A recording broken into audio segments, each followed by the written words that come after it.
Hey, this is Tommy Chong, and you're listening to Fascination Street Podcast. I like being on Fascination Street. You know, things fascinate me.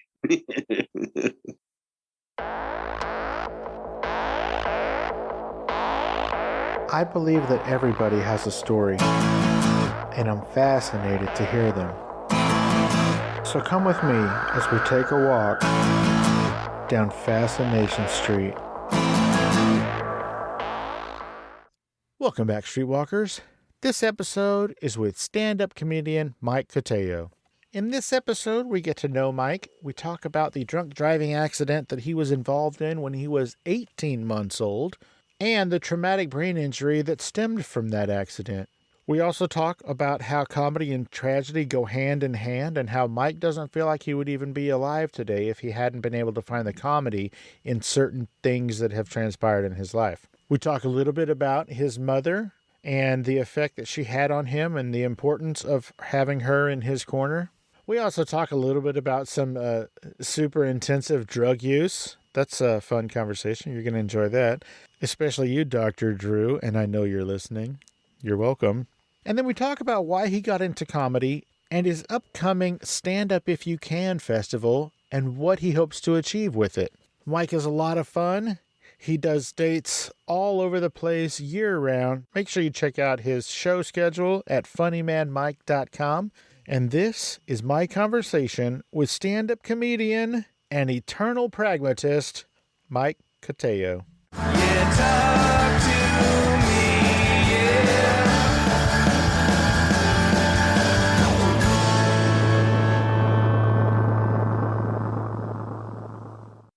Welcome to Fascination Street Podcast, Mike Cotayo. How you doing today, man?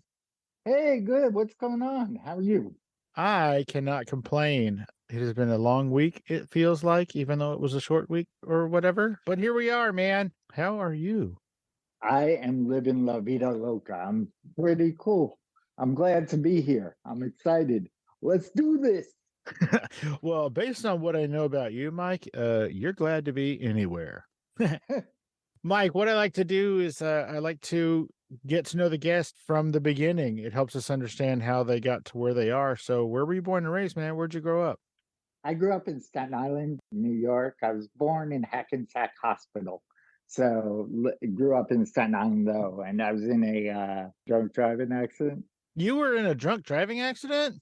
Yeah, when I was a baby. I know. Who gives a toddler the keys? Come on. How many phone books were you sitting on?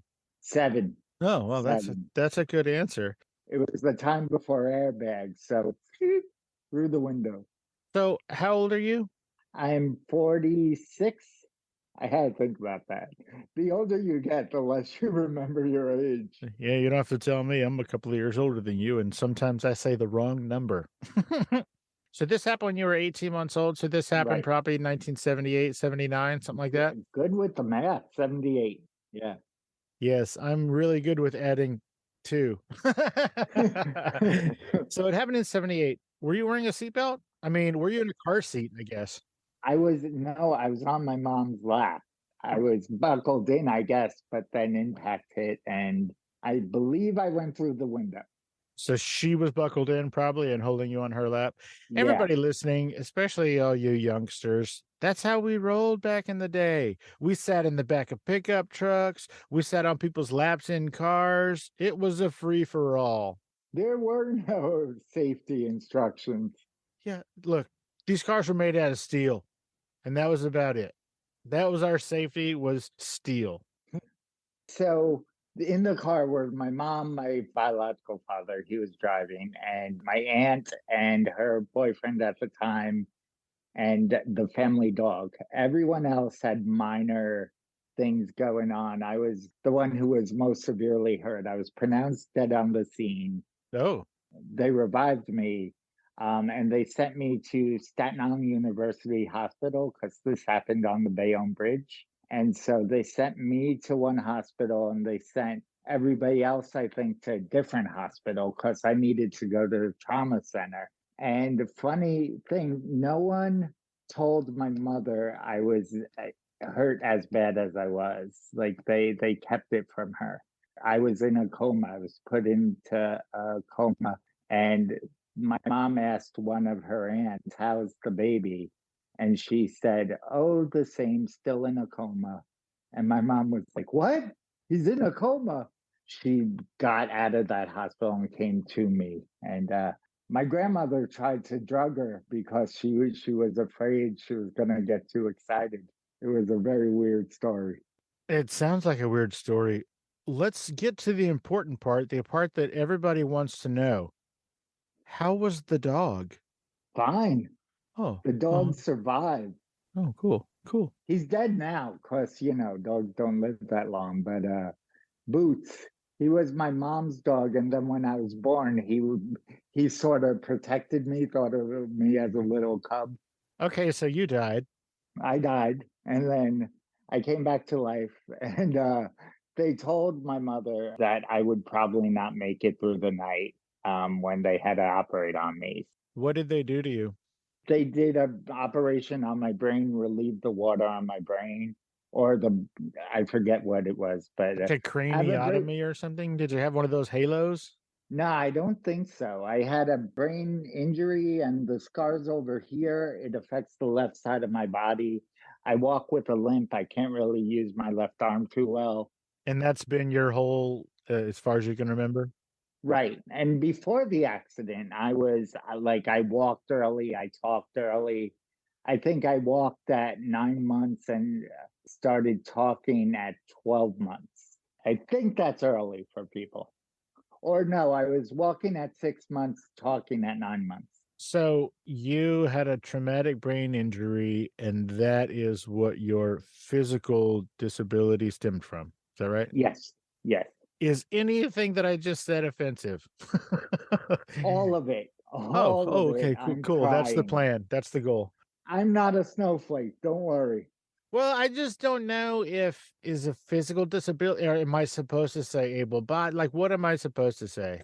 Say whatever you want. It doesn't offend me. I prefer to say disabled. Some people like handicapped. Don't call a disabled person a cripple. Only we can do that. Oh, okay, cool. Oh, so yeah. Okay, so you're 18 months old. They had to do a bit of surgery on you. Medical voodoo. Yeah, they had to do some medical voodoo. And they did this in New Jersey? No, this was in Staten Island. It was in Staten Island? Okay. Yeah. So, who was drunk? Was it your dad driver or the other person? The other driver, yeah. Did they die? No, he was an 18-year-old kid without insurance. So there was no way to pay for the accident. Life happens. Life does happen. Also, kids, remember when I said we didn't have airbags and we just willy-nilly sat on people's seats and laps and stuff? Well, also back then, I mean, you're supposed to have insurance back then, but it wasn't. I mean, it was a ticketable offense or whatever, but it wasn't the $3,000 fine that it is now. And also now, I don't know if there's any state left in America where you can get a driver's license without having insurance. Even if you don't have a car in Texas, you have to have insurance to get a license, even if you don't have a car, which is Wow, weird. that's crazy. Yeah, well, it's because of accidents like yours. You're welcome. So everybody, thank Mike. Thank you, Mike. You're welcome, people. Okay, so growing up, I'm assuming you had to relearn how to walk, and you had a bit of Yeah. physical therapy to Yeah. try and use as much of your left side as you could. Yeah, my mom used to tell this story about how when I came home from the hospital, I was such a stubborn person. I would want to do everything I could. I'd try to crawl across the floor with my good hand, army style, so I drag myself. So I've always been very stubborn and very determined. I've heard that about you, mostly from your own lips. But how did that affect your school years? Your in school, were you in special classes? Did people make fun of you? I was in special ed till second grade because they didn't really know where to put me. And my first grade teacher kept me in second grade because she was going to have me again and she liked me. And I kept in touch with my first and second grade teacher throughout my life. So in third grade, they started to mainstream me. It was a very weird culture shock. Like to go from being the smartest kid in the special ed pond to being one of many. And I was in special ed, so I had no social skills. I kept getting in trouble for talking to people next to me. So at one point, my third grade teacher, Mrs. Lawless, put the girls on one side, the boys on the other, and I was an island in the middle. My desk was in the middle of the room by itself. To this day, I believe that's why I'm bisexual.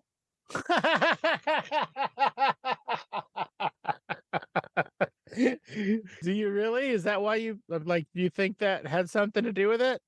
Yeah, I couldn't choose which side. That is so funny. I don't think you're allowed to do that as a teacher nowadays. I don't think you could put one kid by himself and everybody else elsewhere. When I said this a couple of years ago to my family, my mom and my aunt, who's my godmother, goes, "They did what?" Like they were so offended. They were like, "If we knew, we would have gone up to the school." Yeah, I don't think you can do that. You can't do that. People would be crying about it now. Oh, there'd be lawsuits, bro. People would be fired. It'd be all over the news. There'd be protests. I did talk a lot, though. It sounds like it. I did talk. So at what point did you decide that comedy was the route you were going to go down? I always had a sense of, I come from a very funny family. I'm not the funniest person in my family. I just work at it and work hard at it. But when I was about 7, I realized like people wanted to feel sorry for me. Why? Because I was a disabled kid. People wanted to feel sorry for me, to pity me. And I realized if I made them laugh, they wouldn't feel sorry for me. So that's when I started to use humor as my defense mechanism. And it served me well. I would agree. Now, I know that at some point you went to school not to be a comedian. You went to school for other things, right? Why did you, so if you wanted to be a comedian or you wanted to be, Mr. Funny, why go to school in the first place? Why did you go to college? What was the plan? My family has a very strong work ethic. And so I needed a job. That's always been what I thought. I need a 9-to-5 job to survive. So I went to school for social work. It was down between social work and teaching. And my grandfather, God bless him, always used to say to me, because I'm disabled, so the only thing I could do was be a teacher. I couldn't do anything else. So I was like, I'm not going to listen to him. Screw that. And I went into social work. Teachers get summers off. I should have been a teacher. Love it. I also love that you picked arguably the 2 lowest paying jobs in America. Right. Social workers don't make a lot of money either. I said they have a good work. I have a good work ethic. I didn't say I was smart about it. So why social work? I always liked helping people. And when I was a kid, I worked on a hotline. What kind of hotline? Like a 1-900 show me your boobs hotline? Yes. Yeah. At 14 years old, that's what I was doing. Like a teen hotline. Teens would call in and for advice. And it was actually fun. I liked it. And so when I went to school, I went to undergrad for English because I knew that. And then I just decided I was thinking about going into the Peace Corps, and my family talked me out of it. What were their reasons? Because I'd be away for 2 years and that would be too long. And my family's very tight, like really, really tight. How old were you at this time? I graduated undergrad at 21. So I was 21. So in your 20s and your parents are still, or your family is like, no, baby, don't go for 2 years. That's too long. We'll miss you. Exactly. And what'll happen if you need to come home quick and blah, blah, blah. So I didn't do the Peace Corps, but that's fine. Well, there's still time. Nah, I don't like people anymore. That's when I was young and idealistic. Now people suck. Well, That's the truth. You know what I would like to be? I'd like to be part of that organization Sally Struthers has, Eat the Children. You know that one? Yeah. Yes, yes. Children are tender, Usually children are tender. Yeah.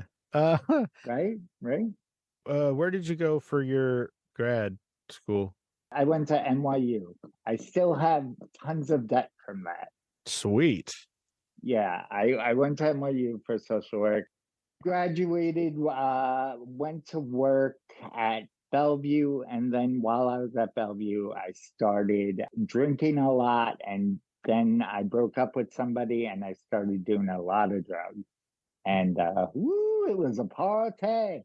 Okay, hold on. So you Mhm. graduated with what? What did you graduate with? My MSW. Is that a master's in social work?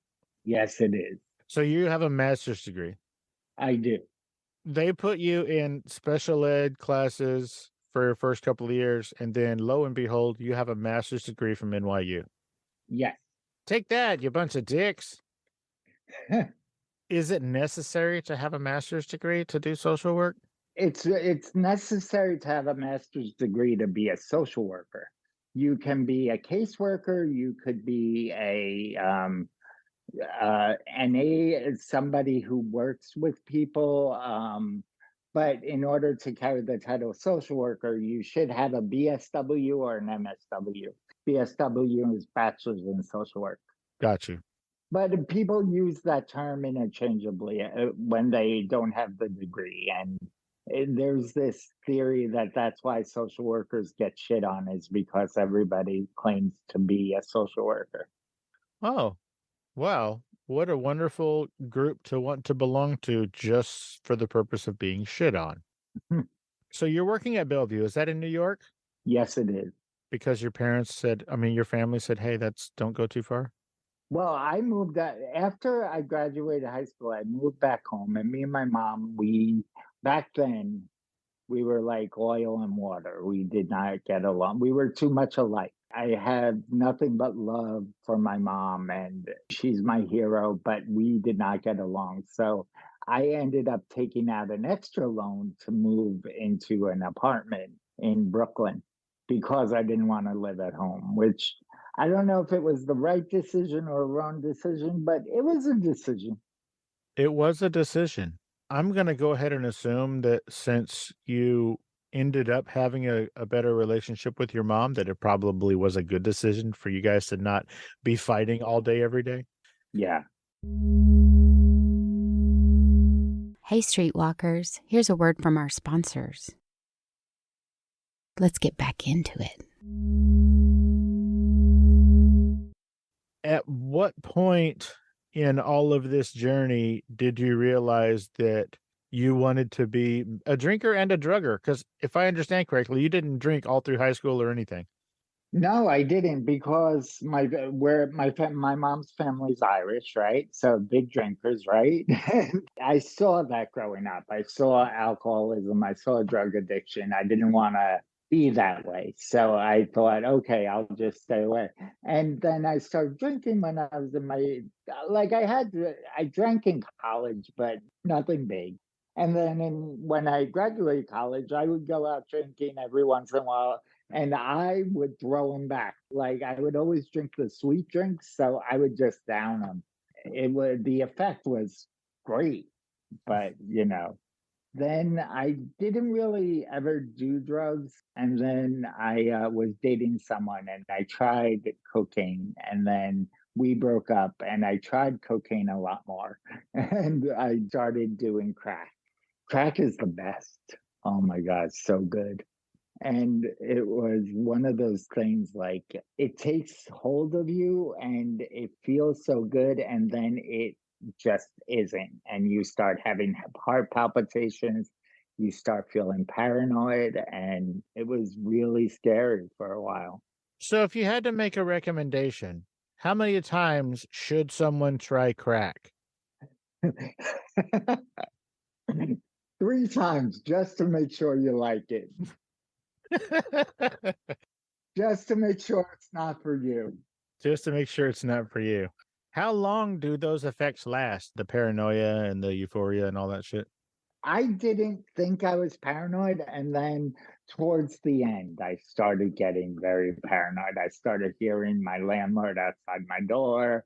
I started seeing things, but I was fine. There was one time, this was my third relapse. And around the time I got sober for the last time, I remember taking a hit of crack and going blind in one eye and being freaked out. And then going back 5 minutes later and doing it again. You know, it's one of those drugs that you just do. And like I've also done crystal meth. I liked crack a lot better. Sweet. Which eye was it? I don't remember, but I think it was the right. Why did you decide to get sober? Going blind in one eye scares you pretty much. Yeah, but you did it again 5 minutes later, so that wasn't it. The first time I got sober, it was because I didn't want to go too far down the hole. I only lasted like 18, 20 days. That was back in 2003. And then in February 4th of 2004, I was on Saturday Night Live as an extra. And the night before, I was smoking crack. I lit up the pipe and then I go, "What are you doing? You're going to be on TV tomorrow. You go home." And so I went home and I quit for about 8 months. And then I had a 3-month relapse. And then I stayed clean for almost 3 years. And then I had a 3-month relapse. And then I have been clean for like 15 years now. Well done. Congratulations. Thank you. Happy birthday. What sketch were you an extra in? Megan Mullally was the guest host, and they were doing something at NASA. And I was one of the scientists sitting down with a pencil doing permutation. And I remember during rehearsal, I looked up and I looked over at Megan Mullally and she waved at me. And I was like, "Oh my God, Karen waved at me." How did you get hooked up with being an extra on Saturday Night Live? How'd that happen? There was this guy, Bill Michaels, who used to produce shows, and he had a casting agent come from Saturday Night Live, was looking for extras. And I did his show, and the casting agent called me, and I got on as an extra. Oh, rad. When comedy? Why comedy? When comedy or why comedy? Let's go with why comedy and then when comedy. I remember watching The Apollo as a kid and thinking, I want to do that. Like Showtime at the Apollo? Yeah, Showtime at the Apollo. I remember saying, I want to do that. I want to make people laugh. I tried it in 1995 and I loved it. This was just random stand-up, like at an open mic night? Yeah, that was at the old Boston Comedy Club in Greenwich Village. Okay. I tried it. I did it a few times that summer, and then I didn't do it again for a while. It wasn't really until I auditioned for the Apollo and I did amateur nights at the Apollo, which is not the televised one, in 2001, and I won. And then I went back and I got booed off. Nice. So I got best of both worlds. So how did it feel to win the night?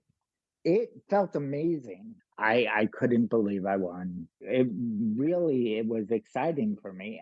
I would have made it on to the Showtime at the Apollo show, except there was a big misunderstanding with the woman who was running the auditions. And she thought I called her a man and got offended. I wasn't even talking about her and she wouldn't hear it. And she said to me, "I was going to pass you until you made that comment and called me a man." I'm like, "What are you talking about? I didn't call you a man." Sweet. It sounds like you get in trouble wherever you go, my friend. Sometimes it happens. This is going to be a little bit of a tangent, Hmm. but hear me out. I know that your mom did not like to watch your shows because she didn't like all your bad words. Yeah, my mom hated cursing. She hated it. I've heard her say the F word like 4 or 5 times in her life. Which one? The F word. Farfignugan. Oh, Farfignugan. Oh, thank goodness. Farfignugan. I know that your mom has passed, and I'm sorry for that. Thank you. Tell me about the last time that you talked to your mom. Wow, you did your research, my friend. Thanks. So the last time I saw my mom was Halloween 2001. Every year I go with the kids in my family trick-or-treating, and then we go back to a house, a family relative's house, and we just hang out for a few hours.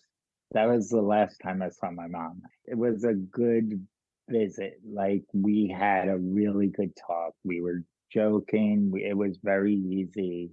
And my family is so close. Like, my cousins and I are super close. We act more like siblings. And my cousin, who's 10 years younger than me, when I said it was a really good talk, she goes, you know, that night I had a really good talk with your mom too. I thought, this is a really good talk.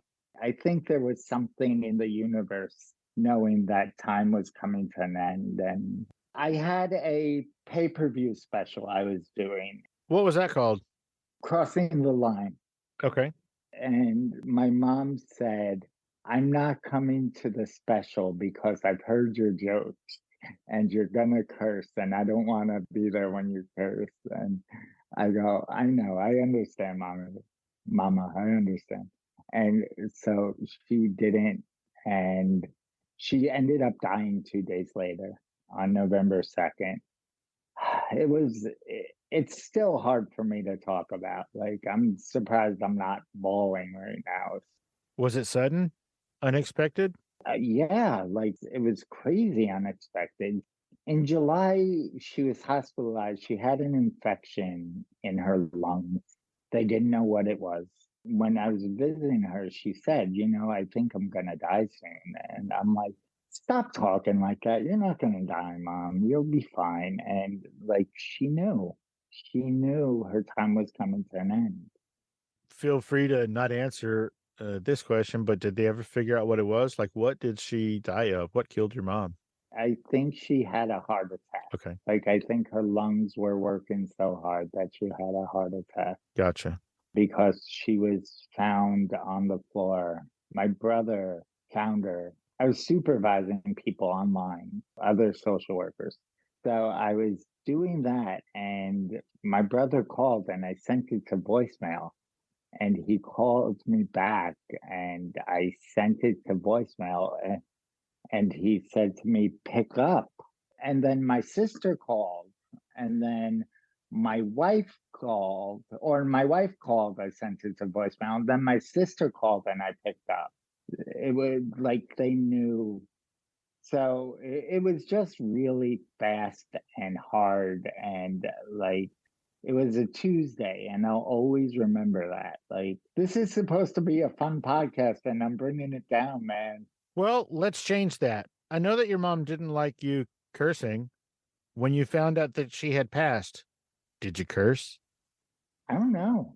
Did I? Do you have some inside knowledge? I don't know, but when I heard that, because I heard you obviously tell pieces of that story in different other interviews, and instantly I wondered, did he curse? I was just a wreck. I was numb for a while. Like, I was numb for a year. The anniversary of her death was right before Thanksgiving, November 2nd. And I started to fall apart on the anniversary of her funeral. And I went into depression for like 2 or 3 months. I was working out every day. I was looking so much better than I had. And I lost about 15 pounds. And then I went into that depression and I gained it all back. Sweet. That's hilarious. Not really. My mother, it was about the middle of October. She was having some issues with her heart or whatever, so they were going to do like a cardio cath or whatever that's called. Mm-hmm. And during the workup for that, blah, blah, blah, they said, hey, surprise, congratulations, you have leukemia. Oh, no. And 6 weeks later, she was dead. I'm sorry, man. Thank you. So I'm just saying we're in the same club.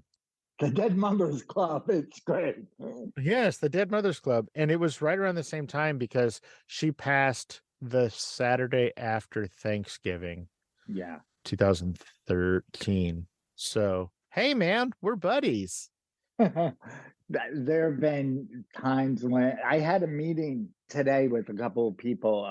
We're planning The first ever disability comedy festival. Stand up if you can. Yes. Wow, I don't even know where I put that out. Did I put that out somewhere? No, but I'm amazing. It was a lucky guess. So please continue. You were having a meeting today. No, I need to know. I need to know. Who's the mole? Who's the mole? So one of the other guys goes, Mother's Day is on May, blah, blah, blah. I go, my mother's dead, so I don't care. Yeah, my mom's not going, so pick any day you want. Right. It's part of that. Like, if it's comedic, I will say my mother's dead for a laugh. But other than that, So you have done stand up and then quit and then done stand up and then quit. And now you're doing stand up again. I wouldn't call from 95 to 2002 quitting. I just wasn't pursuing it like a career. So you were still dabbling. You just Yeah. weren't. Oh, okay. Mhm. And then in 2002, I made a decision to treat it like a career. And within 3 years, I was headlining. Okay. What's different about your stand up now than it has been in the past 20 years? I think I'm funnier. I think I have better timing. I'm not afraid. The thing with me is I love crowd work. I love talking to the crowd. I like having conversations more than I like telling my jokes. So the only way I will get somewhere as a comedian is to stick to the jokes. That's really hard for me because I love just being able to talk off the cuff and see where something lands. I don't know of any late night shows that invite a comic on just to do crowd work. So We just want you to do crowd work. That's all we want. Jimmy Fallon might do it, but I don't think anybody else would. Are you currently working on a special or no? But I don't mean the festival. I mean like a stand-up comedy special. No, I'm looking for work. I'm constantly looking for work. What does that mean? As a comic, don't you just go work at all the clubs all the time?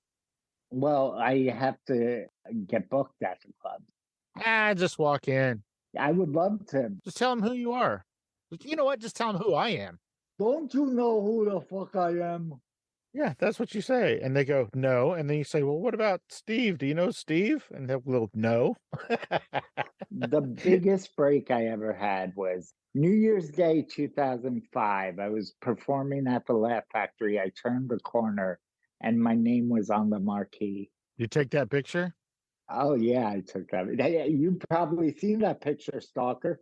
Indeed. As a matter of fact, I'm looking at it in your phone right now.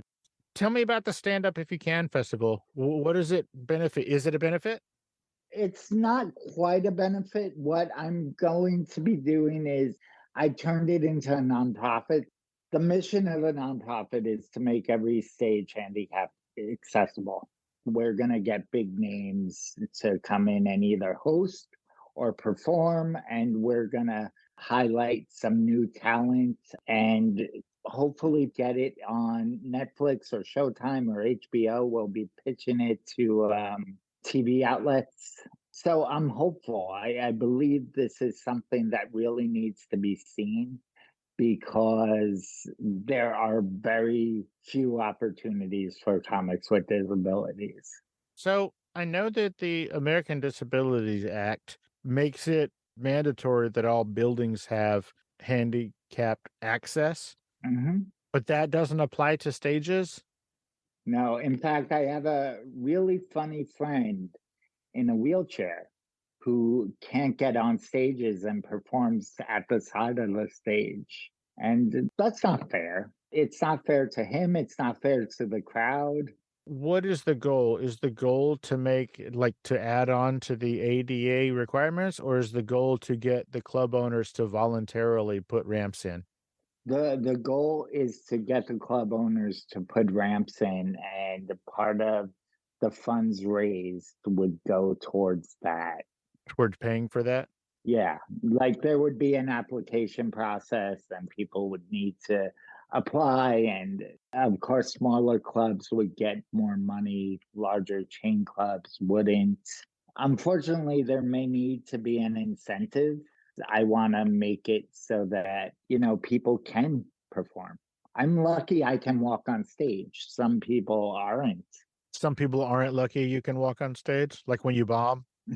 Yeah, yeah, exactly. I don't bomb, man. I'm a professional. All professionals bomb.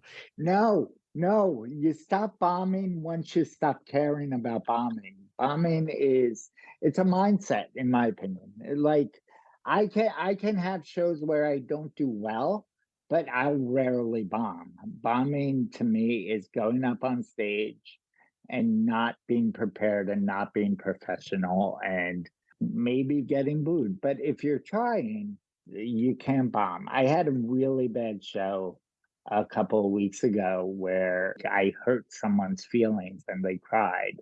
And I felt bad. I felt so bad, but I didn't bomb. I got laughs. Was this part of your crowd work? Yeah, Sweet. What'd you say, man? What'd you do to this poor person? I can't go into it. Come on. I'm just kidding. Is there a large group of comics who can't get on stage, who are physically unable to get on stage? I don't know. I would imagine so. There are a lot of comics who are in wheelchairs. So, yeah. Why is this a passion of yours? Well, I want representation. I've had this disability almost all my life. Mhm. So I don't know anything really different. I was born left-handed. That's neither here nor there. But Actually, that kind of is, because that makes it a lot more difficult when you can't use the left side of your body. yeah. So I write like chicken scratch. Me too. And I wasn't in an accident. All I want to do is jerk off with the hand that God intended me to. You get it?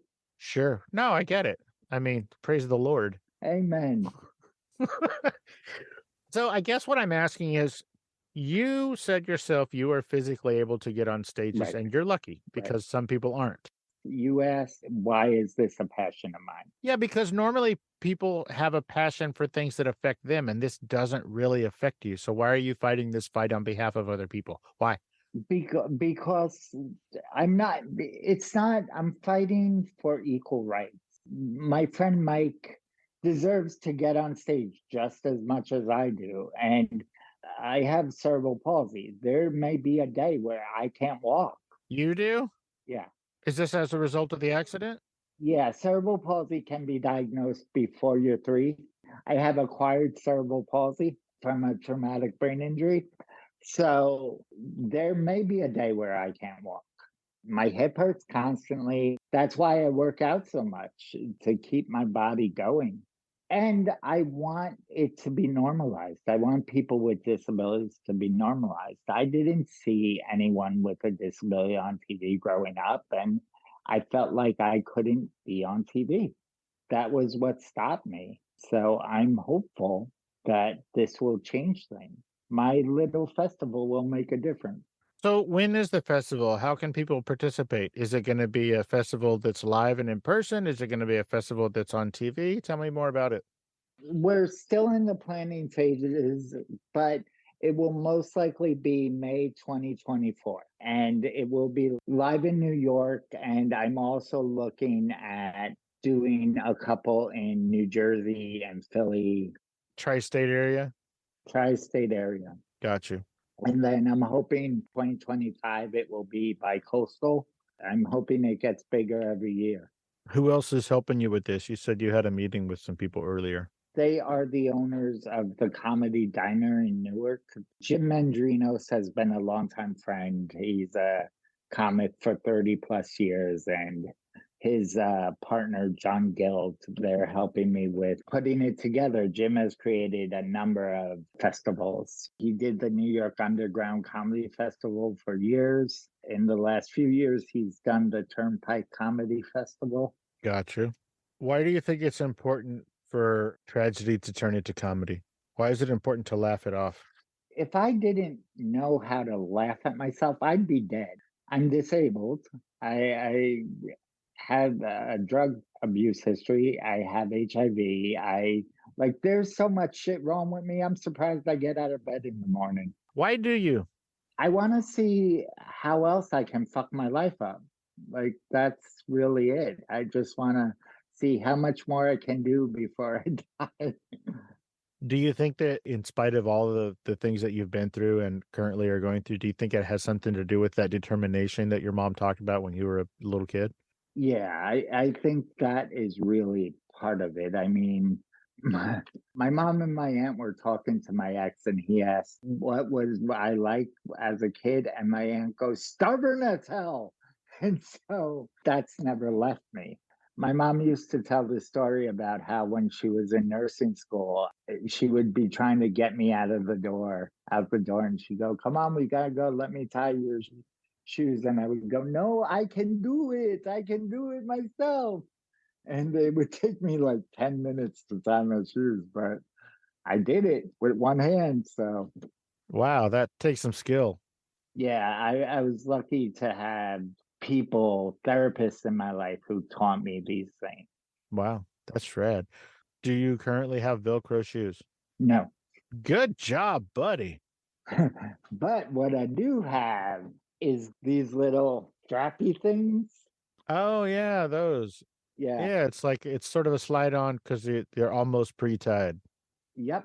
Love it. They hook through the loops. So I like it. Love it. Where can people see you making your funny business?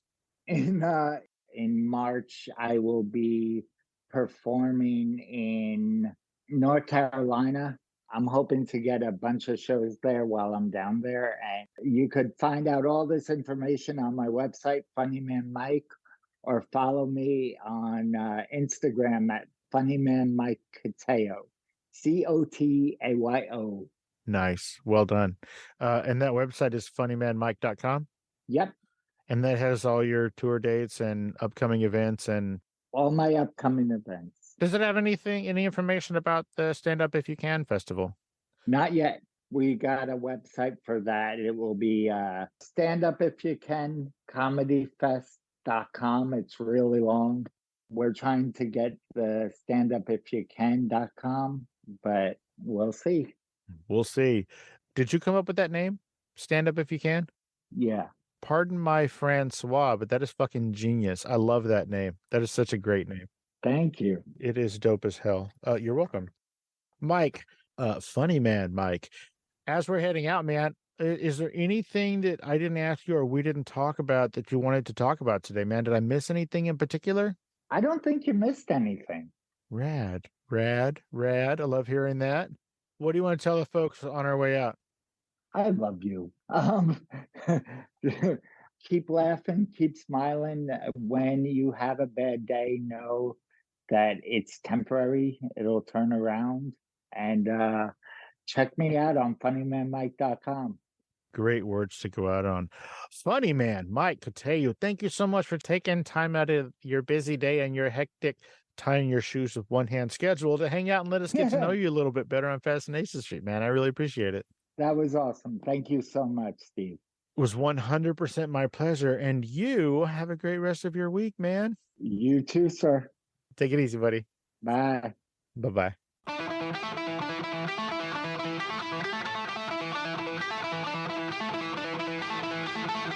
Opening music is the song Magnolia from the 2001 album Intransigence, used with permission from Douglas Miles Clark. Closing music is from the song Say My Name off the 2021 album Underdog Anthems, used with permission from Jack's Hollow. If you like the show, tell a friend. Subscribe and rate and review the show on iTunes and wherever else you download podcasts. Don't forget to subscribe to my YouTube channel. All the episodes are available there as well. Check me out on Vero at Fascination Street Pod and TikTok at Fascination Street Pod. And again, thanks for listening.